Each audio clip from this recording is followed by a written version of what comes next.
El día de hoy vamos a conversar acerca de un tema que ha generado muchísima controversia en las últimas horas para todos los tributaristas, y es que pues ahí nos hemos visto sorprendidos por una información que se compartió en las redes sociales respecto a que la Corte de Constitucionalidad ahora el 31 de marzo pues ha resuelto el tema de la suspensión provisional que se había hecho sobre el anexo a la declaración del IVA, eh, porque originalmente ese anexo había sido suspendido provisionalmente por la Corte de Constitucionalidad. Sin embargo, ahora este 31 de marzo lo que ha ocurrido es que la Corte ha resuelto en forma resumida de que este anexo pues se restituye, y eso quiere decir que ahora entonces los contribuyentes están obligados a llenar ese anexo para presentar la declaración del IVA. Muy bien, interesantísimo este contenido de esta resolución. La hemos compartido acá en nuestro grupo de impuestos y negocios, donde ustedes van a encontrar muchísima información. Como paréntesis, queremos decirles que este video que estamos subiendo el día de hoy por acá por nuestro canal o por nuestro grupo de impuestos y negocios, después lo vamos a subir como audio a nuestro canal de Spotify para que también luego ustedes lo puedan repasar, y de todas maneras se va a quedar grabado en nuestra plataforma. Así que qué gustazo que pues ya veo que varias personas se están uniendo. Así que va a ser un placer poder, como decía un amigo por ahí en las redes sociales, conversar con un café acerca de este tema. Entonces voy a dar lectura así de primera mano a lo que digamos, esta resolución principalmente está indicando. Y para las personas que ya la tienen y que de alguna manera la hemos compartido en nuestro grupo de impuestos y negocios, ustedes van a poder encontrar esa sentencia, y ustedes la pueden descargar porque es totalmente pública, y también se puede descargar de la página de la Corte de Constitucionalidad. A mí, como me gusta mucho obviar algunas páginas de la resolución, vamos a ir, digamos, en concreto a leer exactamente qué es lo que dice la Corte. Para las personas que lo tengan ahí, pues podemos ir repasando en voz alta, pero yo me voy a permitir que nos vayamos eh, a la página número 11 de la resolución, y aquí es donde vamos a entender realmente qué fue lo que dijo la Corte respecto a este tema, y luego vamos a entrar a un análisis muy personal que tiene su servidor sobre este tema de los anexos, sobre este tema de la obligatoriedad de los anexos, pero sobre todo vamos a analizar al tenor de lo que establece la Constitución y al tenor de lo que es el Código Tributario. Yo creo que es importante mencionar esto porque en alguna medida creo que lo conversaba hoy en la mañana con un amigo. Bueno, lo conversamos con varios amigos, pero yo les decía que en realidad la preocupación más grande que a mí se me viene a la mente es qué va a pasar si el día de mañana un contribuyente no puede presentar su declaración de IVA porque no llenó el anexo. Realmente eso debería ser causal para imponerle una multa. Pues vamos a ver qué tipo de multa. Pero lo que sí no podría negarse la administración tributaria es a recibir ese pago, porque realmente es una declaración y recibo de pago pues lo que se está generando. Así que vámonos ahí entonces a esta página número 11, y aquí nos vamos a ir a leer prácticamente lo que dice la resolución. En este caso, lo que dice la resolución es que, de conformidad con los argumentos principales que sustentan el planteamiento de la presencia de acción de inconstitucionalidad de ley, este tribunal observa que estos se pueden resumir de la siguiente manera. A. Con relación a la violación del derecho y deber de contribuir a los gastos públicos en la forma prescrita por la ley, contenido en el artículo 135 literal D constitucional, porque 1. La Superintendencia de Administración Tributaria, al requerir la entrega de información sobre el detalle de los proveedores locales del contribuyente, condiciona el pago del impuesto de valor agregado. 2. La información referida debe ser solicitada mediante los mecanismos legalmente establecidos, es decir, por medio de requerimiento de información distinto, autónomo e independiente al de la declaración y pago del impuesto mencionado. Y 3. Si bien la autoridad tributaria tiene la facultad de realizar las inspecciones, investigaciones y verificaciones necesarias para el combate al contrabando y defraudación aduanera y tributaria, únicamente lo puede realizar mediante los medios técnicos legales que sean idóneos, razonables y proporcionales. 4. Es constitucionalmente inaceptable que la administración tributaria desnaturalice el formulario de declaración y pago del impuesto de valor agregado al convertirlo en un requerimiento de información, y que la falta de entrega de este o de esta traiga como consecuencia que el contribuyente no declare y pague el impuesto referido. Y 5. La autoridad recaudadora requiere que la declaración y pago de impuestos multicitado, información que no es imprescindible, por lo tanto obstaculiza de forma injustificada y arbitraria el ejercicio del derecho cívico de contribuir a los gastos públicos, constituyendo grave vulneración al deber y derecho que tienen todos los ciudadanos guatemaltecos de pagar impuestos. 6. Es inaceptable que la superintendencia relacionada pretenda valerse del deber y la necesidad de cumplir con la declaración y pago de impuesto al valor agregado para recabar información que debe solicitar mediante el requerimiento de información distinto e independiente, tal y como lo regula el artículo 21A del Código Tributario. Y 7. Si los obligados no cumplen con proporcionar a la administración tributaria detalles sobre sus proveedores locales, estarían imposibilitados para declarar y pagar el impuesto indicado, consecuencia que no está prevista, reconocida y permitida en ninguna norma legal dentro del ordenamiento jurídico guatemalteco. Bueno, esos digamos fueron, si lo queremos ver de alguna manera, el planteamiento que hicieron el grupo de abogados que presentó este memorial de inconstitucionalidad ante la Corte. Y luego viene B, con relación a la violación al principio de legalidad en el ejercicio de la función pública, contra el artículo 152 de la Constitución Política de la República, expresó lo siguiente, o sea, esto expresaron los abogados que presentaron este memorial. 1. Conforme a las disposiciones legales que regulan la función fiscalizadora de la administración tributaria, el requerimiento de información del contribuyente debe hacerse a través de los medios destinados exclusivamente para ese fin, debiendo ser específicos, autónomos, distintos e independientes al formulario de declaración y pago de los impuestos. Aquí lo que querían explicar los abogados es que si la SAT quiere pedir algún requerimiento de información, lo tiene que hacer por escrito, pero no lo tiene que hacer a través de un formulario. 2. Es arbitrario que la Superintendencia de Administración Tributaria, en inobservancia a lo que establece la ley, pretenda utilizar la declaración y pago de un impuesto como medio de requerimiento de información con fines de fiscalización. Esto es bien interesante en la forma en la que se estaba planteando esta inconstitucionalidad. 3. Los requerimientos de información que realiza la autoridad recaudadora constituyen un acto administrativo tributario único. Regulación, propiedades, características, efectos e implicaciones. Por lo tanto, se desnaturaliza el acto de fiscalización al incluirlo dentro de un formulario de declaración y pago de impuestos, que esto es bien interesante, ¿verdad? Porque recordémonos que la declaración de renta es ese reporte que tiene que presentar el contribuyente ante la administración tributaria para pagar sus impuestos, y ahí prácticamente lo que se tiene que documentar es esa obligación sustantiva que tiene el contribuyente como tal. Y número 4, el precepto impugnado no facilita el cumplimiento de la obligación de declarar y pagar el impuesto al valor agregado, sino que lo entorpece, obstaculiza y pone en riesgo a requerir información sobre el detalle de proveedores locales del contribuyente.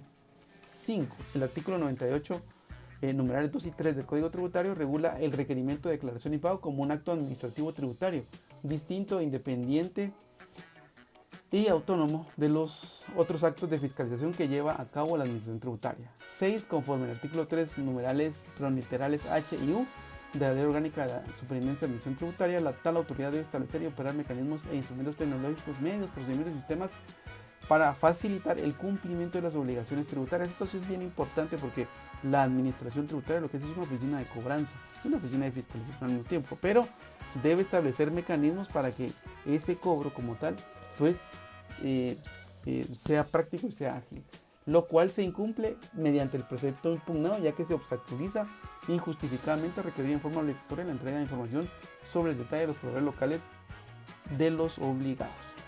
C. Sobre la violación de la garantía innominada de razonabilidad de las normas contenidas en el artículo 44 de la Constitución, arguye que 1. El formulario resulta refutado al incluir apartado que requiere obligatoriamente el detalle de los proveedores locales del contribuyente, bajo pena de no poder pagar el impuesto referido, no es congruente, justo ni equitativo con el texto constitucional y los principios que inspiran el ordenamiento jurídico guatemalteco, ya que tal solicitud se debe realizar a través de los medios legales e idóneos destinados exclusivamente para ese fin. 2. Conforme al Código Tributario y la Ley Orgánica de la Superintendencia de Administración Tributaria, tal autoridad fiscalizadora está obligada a actualizar y planificar anualmente sus políticas para mejorar la administración, control y fiscalización de los tributos simplificando los procesos y procedimientos para su ejecución, aspectos que no se cumplen al requerir el detalle de los proveedores locales del contribuyente mediante un formulario que tiene por objeto exclusivamente declarar y pagar el impuesto al valor agregado. Y 3. La falta de razonabilidad se ve vulnerada al establecer que si no se llena el campo impugnado con la información requerida del obligado, automáticamente el sistema le impide generar la declaración y el pago del impuesto multicita. Entonces, luego tenemos ya la sección número 4 de la resolución, ya estamos en la página número 14, y aquí básicamente pues, la Corte comienza a hacer un análisis de lo que son los artículos 135D, y aquí básicamente vamos a leer exactamente qué es lo que dice la Corte respecto de esto, ¿verdad? Entonces, aquí la Corte está diciendo que cuando se lee esto, la Corte está diciendo que el artículo 135D de la Constitución dice que en ese sentido es importante recordar que toda persona individual o jurídica debe contribuir al sostenimiento del Estado, en la medida de sus posibilidades económicas y en la proporción que le corresponda. Tal contribución es obligatoria y atiende a la potestad del Estado para imponer por sí solo obligaciones tributarias, siendo la Superintendencia de Administración Tributaria la entidad estatal descentralizada con competencia y jurisdicción en todo el territorio de la República de Guatemala encargada de la administración del régimen tributario. Que esto es interesante. La administración tributaria es encargada de la administración, pero no es la encargada de emitir leyes. Eso es bien importante. Aquí hace énfasis la Corte acerca de esto. Dice, tal entidad recaudadora conforme al artículo 98 del Código Tributario tiene, entre otras, las atribuciones siguientes: requerir el informe de cualquier persona individual o jurídica que esté o no inscrita como contribuyente responsable y, en su caso, declare los tributos que de acuerdo con la ley le corresponda. Exigirá que liquiden y paguen los tributos, intereses, recargos y multas que procedan. Asimismo, exigirá a los contribuyentes responsables que proporcionen los elementos que constituyen la base imponible para la correcta determinación de la obligación tributaria. Aquí lo que a mí me queda la duda es, porque esto lo tiene en negría la Corte, es el anexo de proveedores, pues no ayuda para determinar la base imponible. Esto es bien importante, ¿verdad? Yo lo comentaba hoy en la mañana con los amigos y les decía, miren, el anexo probablemente tenía algún sentido importante para la administración tributaria, pero ese anexo de la declaración del IVA fue instituido cuando todavía habían facturas en papel, y hoy yo diría la gran mayoría de contribuyentes están utilizando FEL. Eso quiere decir que el servidor central de las facturas ya lo tiene hoy la administración tributaria. Esto quiere decir que este anexo de la declaración del IVA, con base en la realidad que estamos viendo el día de hoy, podría ser inoperante, ¿verdad? Eso a mí me llama mucho la atención, pero veo que lo han remarcado en negrilla aquí la Corte o las personas que ayudaron a los magistrados a realizar este análisis, y me parece que de alguna manera tienen que conocer que la administración tributaria puede exigir cualquier información a los responsables, pero recordémonos que cualquier solicitud de información tiene que hacerse por los medios idóneos, pero no puede hacerse a través de una declaración de impuestos, y menos llegar a pensar que un anexo de una declaración va a servir para poder determinar la base imponible, cuando en el anexo habla de los 10 principales proveedores. Entonces, me parece que este tema pues requiere un análisis bastante profundo. Yo no estoy criticando el actuar de los magistrados ni de las personas que analizaron esto, pero me parece que a la luz de lo que ocurre en la práctica, pues requiere hacer un análisis más profundo, no solo al tenor de lo que establecen los principios constitucionales, sino que entender realmente si ese anexo, primero que nada, es legal pedirlo, y segundo, si realmente tiene alguna relación con la base imponible. Si realmente es un informe estadístico para la administración tributaria, pues vamos a ver más adelante que ese informe estadístico no incide, digamos, dentro de la base imponible. 2, aquí se requería el pago y recaudar a los contribuyentes y responsables del tributo adeudados sus intereses y, si corresponde, los recargos y multas. Luego vuelven aquí a remarcar, dice: la administración tributaria autorizará los formularios y también otros medios distintos en papel que se utilicen para facilitar el cumplimiento de las obligaciones. Entonces, si la administración tributaria autoriza un formulario, tiene que ser un formulario que sea congruente con lo que establece la norma tributaria. Pero si el formulario se extralimita y comienza a poner, yo diría de alguna manera, algún tipo de bardas, pues ese formulario pues, debe ser revisado. Yo creo que esa parte también creo que era importante que se analizara. Dice: verificar el contenido de las declaraciones e informaciones por los medios y procedimientos legales, técnicos y análisis, pero eso ya es un procedimiento de auditoría, ¿verdad? Luego dice: asimismo, y en concordancia con las normas transcritas de conformidad con el artículo 3 de la Ley Orgánica de la Administración Tributaria, tal entidad tiene el objeto y funciones, entre otras, las siguientes: ejercer la administración del régimen tributario. Pero ojo, La administración del régimen tributario no es la creación de normas ni la creación de obligaciones. Eso es bien importante tomarlo en cuenta. Ahora, recordémonos nosotros que aquí en nuestro país contamos con el principio de legalidad. El principio de legalidad establece que solo una norma puede imponer obligaciones y el incumplimiento de esas obligaciones generan sanciones tributarias. Eso es bien importante. Y aquí realmente estamos viendo que un anexo a una declaración pues realmente es un requisito en una declaración, y vamos a ver un poco más adelante cómo, conversando hoy por la mañana, yo le decía a un amigo, mira, lo que pasa es que si tú incumples, por ejemplo, en llenar una información de un anexo en forma correcta, lo que estás omitiendo es un requisito en una declaración de impuestos. Y ese requisito en una declaración de impuestos se sanciona con una multa, pero de acuerdo con el artículo 94 del Código Tributario, no con una multa pesada como podría ser el incumplimiento del pago del IVA, que el incumplimiento del pago del IVA por un día de atraso es del 50%, por 2 días la multa es del 50%. Entonces imaginémonos cómo este tipo de candados que hoy día podría llegar a tener esa declaración del IVA podría generar una multa que sería onerosa, que sería pesada, pero sobre todo sería peligrosa para los contribuyentes. Pero sigamos leyendo, porque es muy interesante leer lo que dice la Corte, citar los artículos que ellos han puesto, porque en alguna medida lo que queremos hacer es hacer una confrontación, es hacer una reflexión, porque también es posible que esta resolución pues esté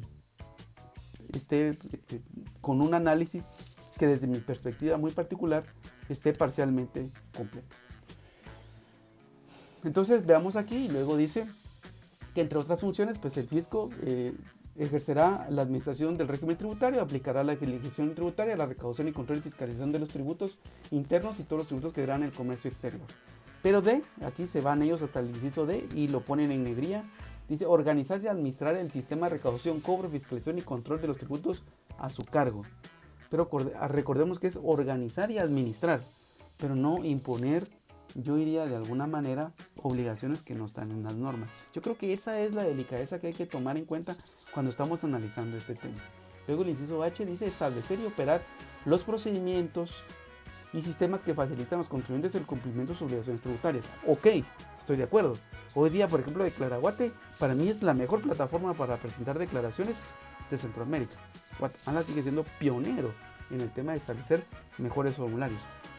Pero hoy día, si por ejemplo ocurre de que Declaraguate o un formulario establece algún tipo de información o algún tipo de requisito de información que si yo omito o si yo no completo, no me permite generar el formulario electrónico para poder enviar ese cheque a la administración tributaria, entonces yo creo que ahí nos está facilitando a los contribuyentes el cumplimiento de las obligaciones tributarias.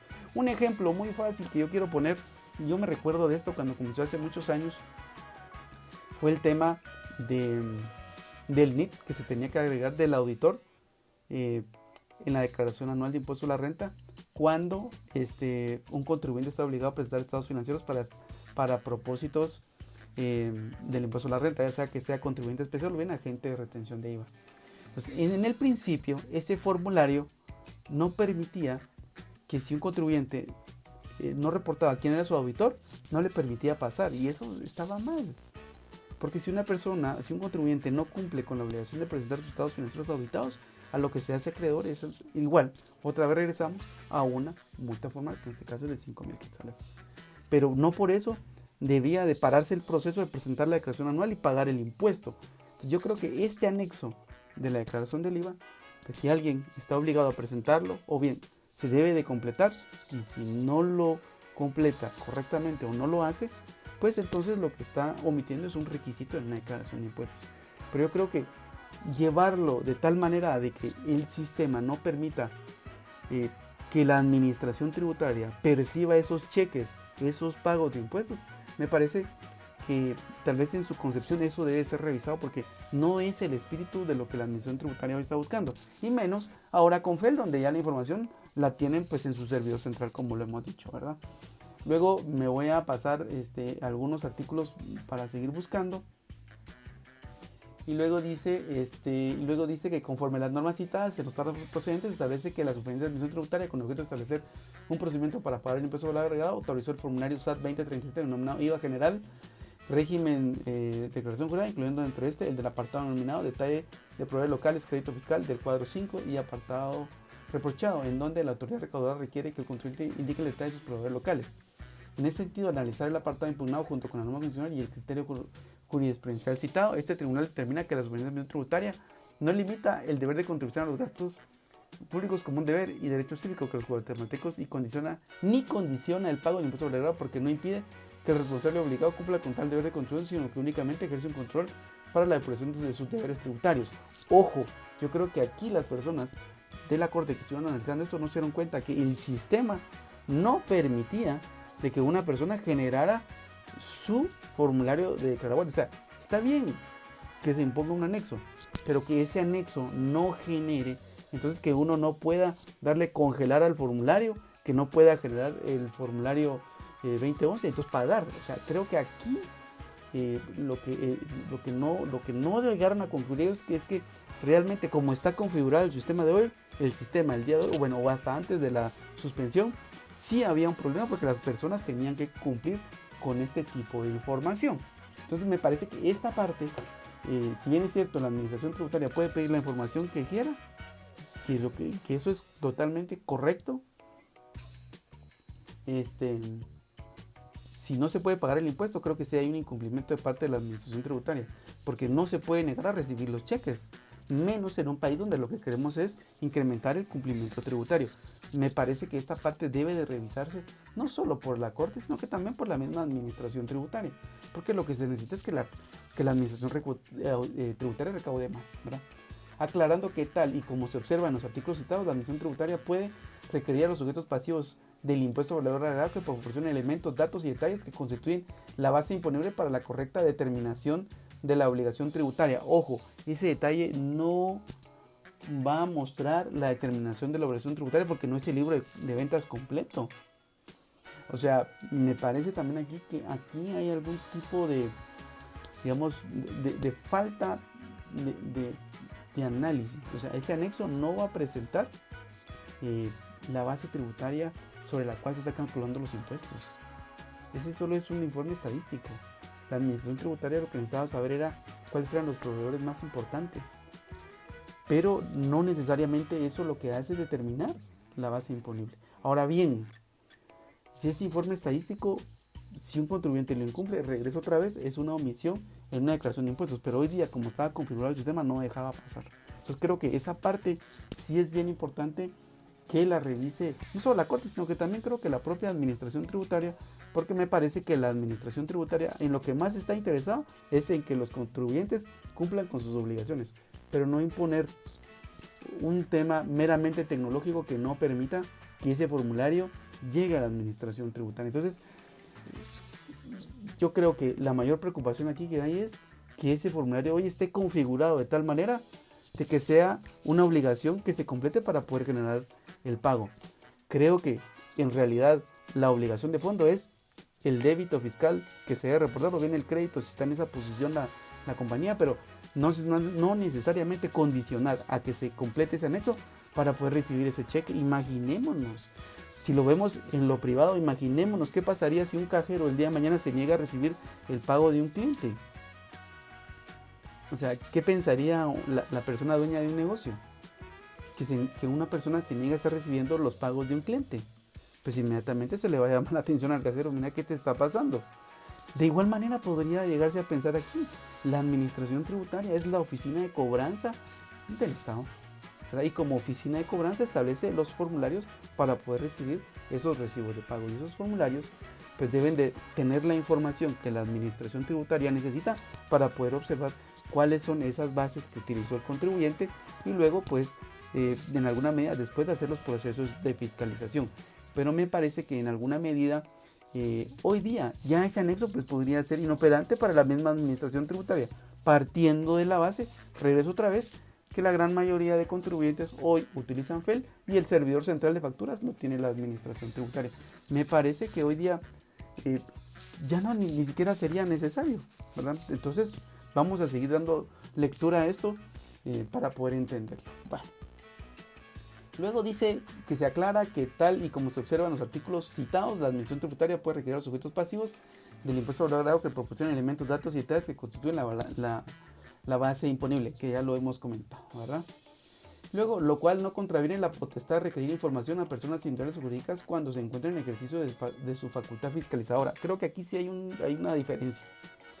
O sea, como facultad de fiscalización, la administración tributaria puede hacer esos procesos de fiscalización. Y me parece correctísimo que los haga. Pero los procesos de fiscalización tienen un procedimiento específico en el Código Tributario. O sea, debe de cumplirse con ese debido proceso. Pero no se puede pensar que a través de un formulario se está haciendo un proceso de fiscalización. Me parece que ahí sí concuerdo muchísimo con lo que sobre la tesis que plantean los abogados respecto a de que se está desnaturalizando el concepto de esa declaración del impuesto sobre el agregado, porque una cosa es un proceso de reportería, o sea, de presentar una declaración del impuesto sobre el agregado, y otra cosa es un proceso de fiscalización, donde la administración tributaria debe enviar una notificación o debe enviar un requerimiento de información a un contribuyente solicitándole ciertos datos, que los presente, le fija un plazo. O sea, el procedimiento de verificación está totalmente contenido en el Código Tributario. Entonces, me parece que esta parte de la resolución pues merece la pena una revisión, pues al tenor de que no podemos confundir un proceso de fiscalización con un proceso de declaración de una obligación tributaria. No estoy diciendo que con esto se viole, digamos, la potestad que tiene la administración tributaria. Si la administración tributaria lo tiene clarísimo, tiene que hacer un proceso de fiscalización, pero para eso tiene que seguir un proceso específico, ¿verdad? Punto. Y eso es un proceso, ese es el debido proceso. Para eso se establecen las reglas y normas, ¿verdad? Y se establece el principio de legalidad, porque si no, imagínense, estaríamos en una anarquía total, ¿verdad? Cualquier institución, no estoy hablando de la administración tributaria, sino cualquier institución podría hacer cualquier procedimiento del día de mañana y con base en su propia interpretación de las normas, decir que ella va a ejercer ciertos procesos cuando cada organismo o cada entidad debe regirse con su propia normativa y con sus propias leyes. Bueno, luego aquí la Corte dice que por lo tanto, contrario a lo indicado por el accionante, no se observa vulneración del artículo 135D. ¿Por qué era importante analizar esto? Porque los abogados lo que plantearon es que se estaba violando el derecho cívico de los contribuyentes de contribuir con los gastos públicos al momento de que no se podía generar esa declaración del IVA, porque el anexo, si no se completaba, no dejaba generar el formulario. Yo creo que es un tema, digamos, práctico, logístico, pero que de alguna manera las personas que estaban leyendo este memorial, pues seguramente no alcanzaron a tener ese análisis de estar en ese día a día, de estar en el campo de batalla, de estar frente a una computadora llenando un formulario donde prácticamente ese formulario pues imponía una serie de candados que si no se completaban pues ya generan controversia, ¿verdad? Por esa razón hago yo la reflexión. El no llenar un anexo es un incumplimiento a un requisito formal. Y los requisitos formales se sancionan con el artículo 94. Pero un requisito formal no debería dar lugar a una multa, por ejemplo, así como la del IVA del artículo 91, que establece una multa del 50% del impuesto omitido. Imaginémonos, o sea, la verdad, me parece que eso puede generar una situación bastante compleja. Muy bien. Entonces vamos a obviar esto y luego hizo examen de la inconstitucionalidad alegada en relación al principio de legalidad. Luego dice el segundo punto que fue alegado en la presente acción de inconstitucionalidad se refiere a que el apartado refutado vulnera el principio de legalidad ejercicio de la función pública regular en el artículo 152 constitucional, que dice el poder proviene del pueblo, su ejercicio está sujeto a limitaciones en la protección y la ley. Ningún sector público puede fuera del armado puede arrogarse su ejercicio, ¿verdad? Entonces aquí la Corte dice que pues, lo anterior guarda relación con el principio de legalidad de las funciones públicas. De los escritos establece que a un funcionario público solamente le está permitido realizar lo que una exposición normativa expresa le autoriza a hacer. Eso es lo que hemos estado hablando. Cada órgano puede hacer lo que la ley le dice. Y por lo tanto le está prohibido todo lo que no está expresamente autorizado. En este sentido, y conforme a los argumentos esgrimidos por el citante, es necesario verificar si el apartado impugnado del formulario autorizado por la Superintendencia de Administración Tributaria se encuentra fundamentado y determinado precepto legal para viabilizar su comportamiento.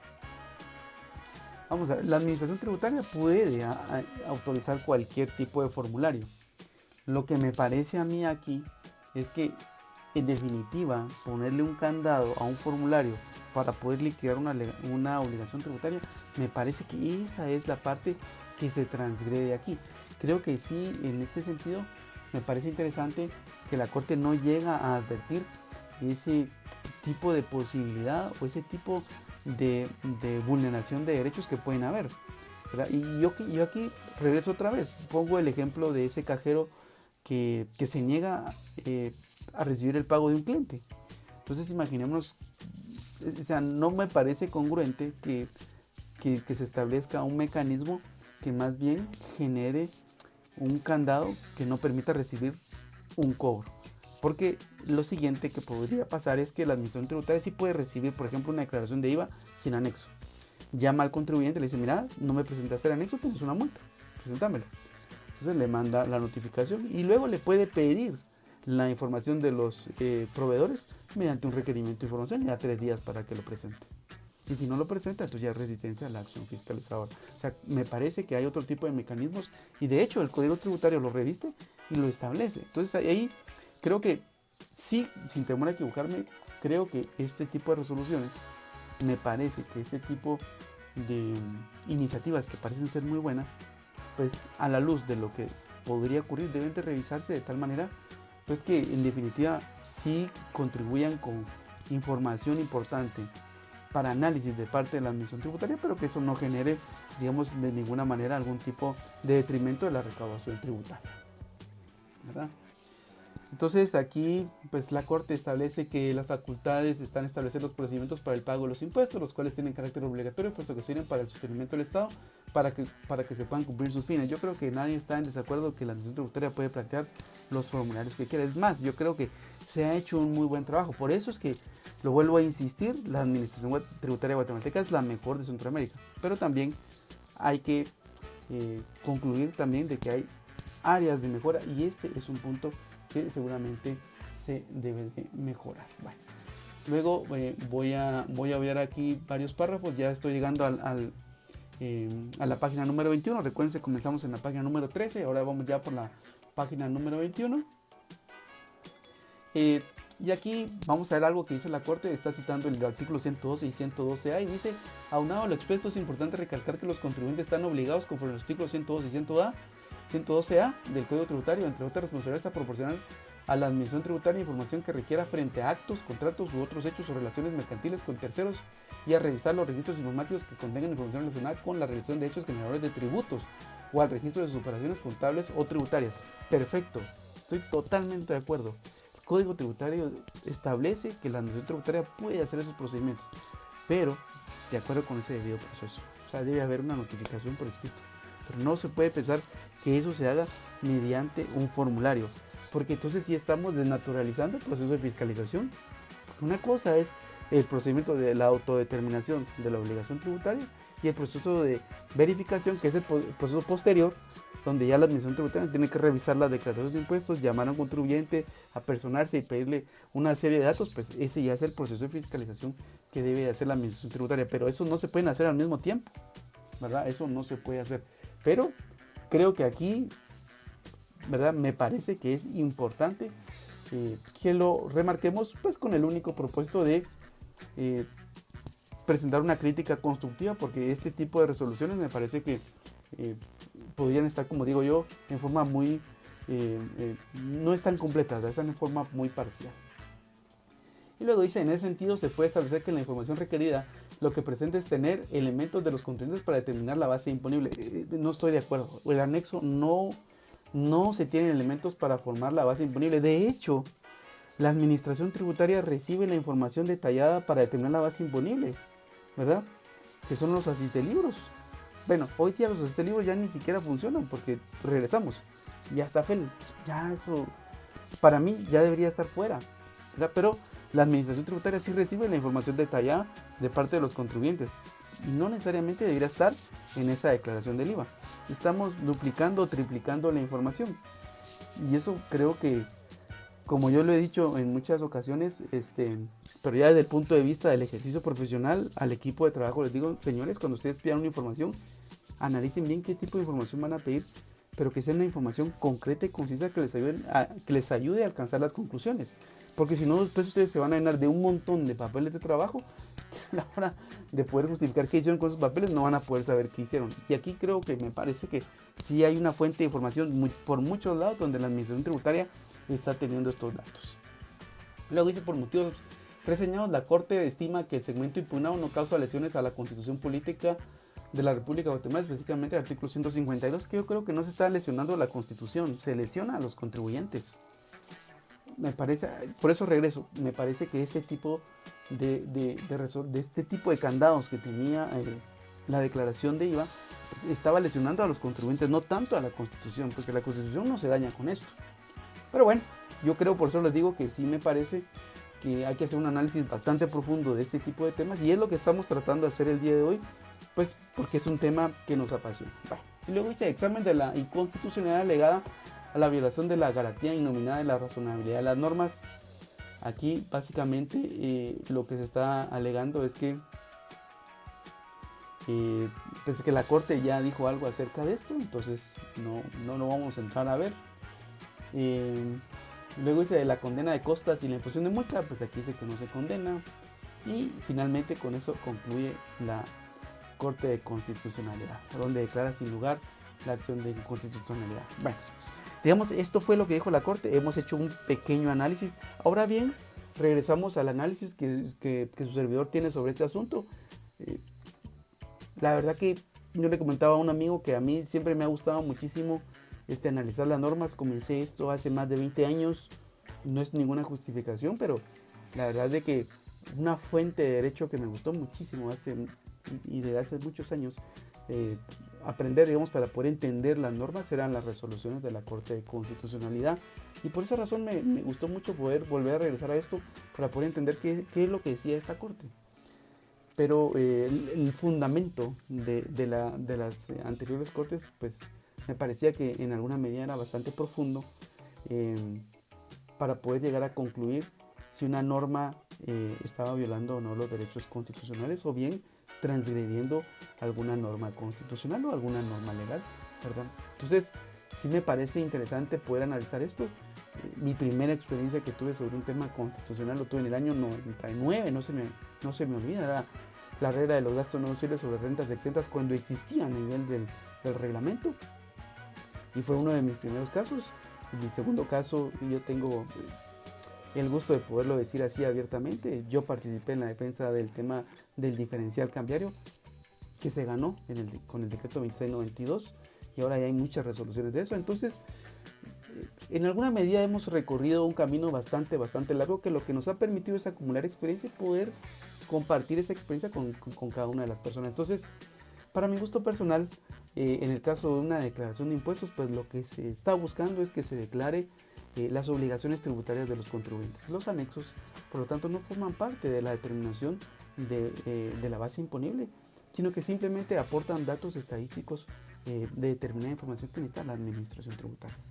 Si un contribuyente no llena esos datos estadísticos, lo que está omitiendo es un requisito en una declaración de impuestos, y a lo que está sujeto es a que le impongan una multa formal de acuerdo con el artículo 94. O sea, acá lo tengo, es en el inciso 2, donde el inciso 2 del artículo 94, lo vamos a leer, dice: omisión o alteración de número de identificación tributaria o de cualquier otro requisito exigido en declaraciones, recibos de tributos, documentos de importación o exportación, y en cualquier documento que se presente o deba presentarse ante la administración tributaria. Multa de 100 quetzales por cada documento, máximo de sanción no podrá exceder de 1000 quetzales mensuales. En ningún caso la sanción máxima excederá de la suma del 1% de los ingresos brutos obtenidos por el contribuyente durante el último periodo mensual. Entonces, pensemos, hoy día, si una empresa o un contribuyente no llenara su anexo de declaración del IVA, pues a lo que debería estar sujeto es a esa multa por más de 100 quetzales.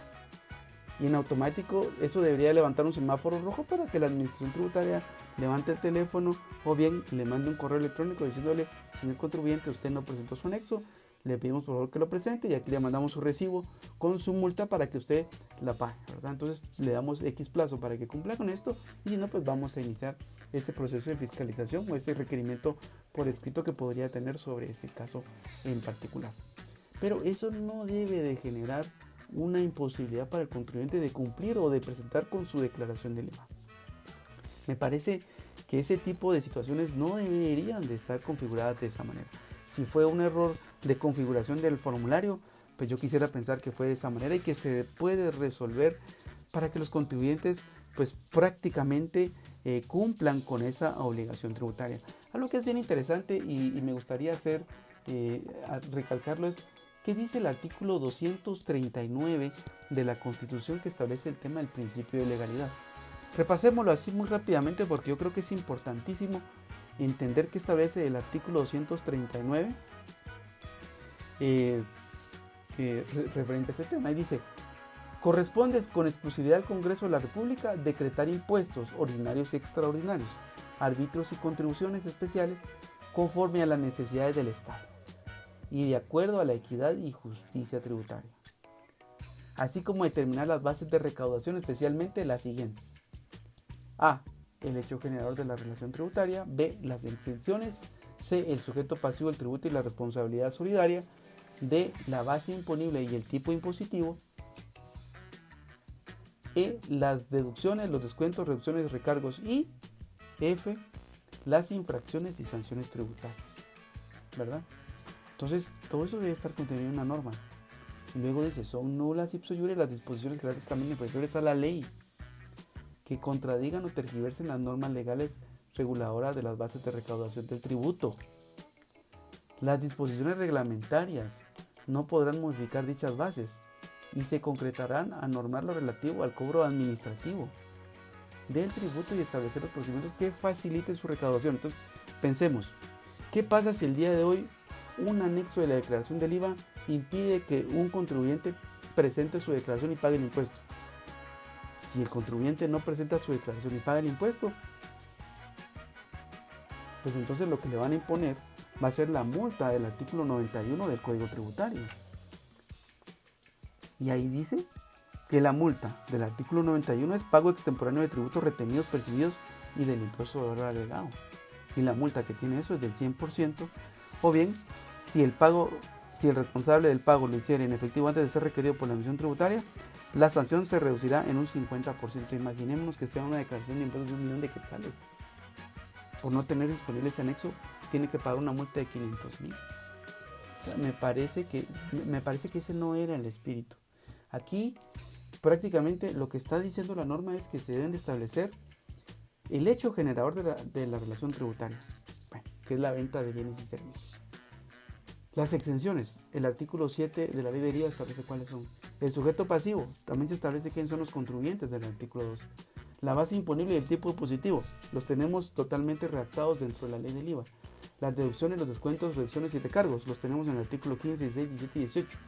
Las infracciones y sanciones están en el Código Tributario, pero no encontramos en ningún lugar donde está el anexo, como una obligación.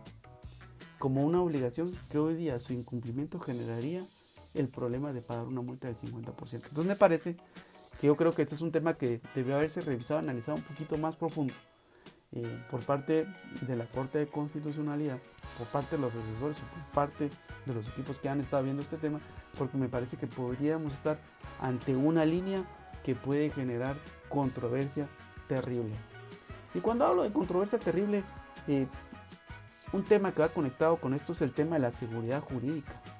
Guatemala carece de muchos temas de seguridad y el tema de la seguridad jurídica es algo que necesitamos que se cumpla a cabalidad. ¿Por qué los inversionistas no vienen al país?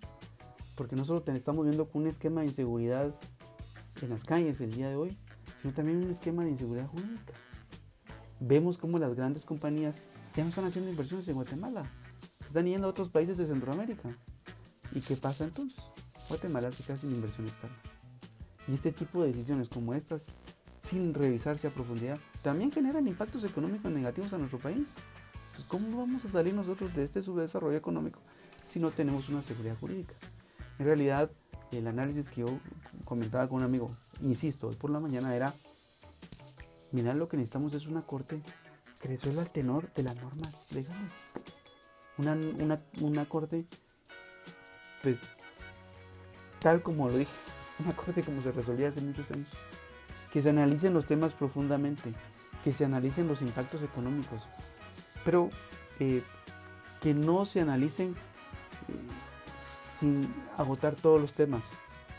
¿Por qué razón? Porque este tipo de asuntos, pues lo que la administración, yo pienso que la Corte de Constitucionalidad hubiera concluido, bueno, está bien que la administración tributaria pida el anexo, pero que el anexo no sea un causal de que no se presente la declaración. Entonces le pedimos a la administración tributaria que este anexo, si lo quiere mantener, que lo mantenga, pero que no tenga un candado, que no sea un impedimento para presentar la declaración del IVA.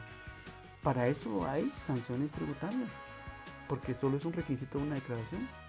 Entonces me parece que el tema de esa seguridad jurídica pues debe de mantenerse. Ese tema de la seguridad que los guatemaltecos necesitamos debe de mantenerse. Porque eso es lo que necesitamos nosotros en nuestro país para desarrollarnos. Guatemala no necesita donaciones. Guatemala lo que necesita es trabajo. Guatemala lo que necesita es más inversión interna y más inversión externa. ¿Cuánto cuesta generar un sueldo en Guatemala? Cada sueldo tiene una carga de un 43%. Imaginémonos cuántas empresas no han venido a Guatemala a instalarse porque no les ofrecemos como guatemaltecos no solo el tema de la seguridad jurídica. Me parece que es un tema que nosotros debemos reflexionar. Reflexionémoslo.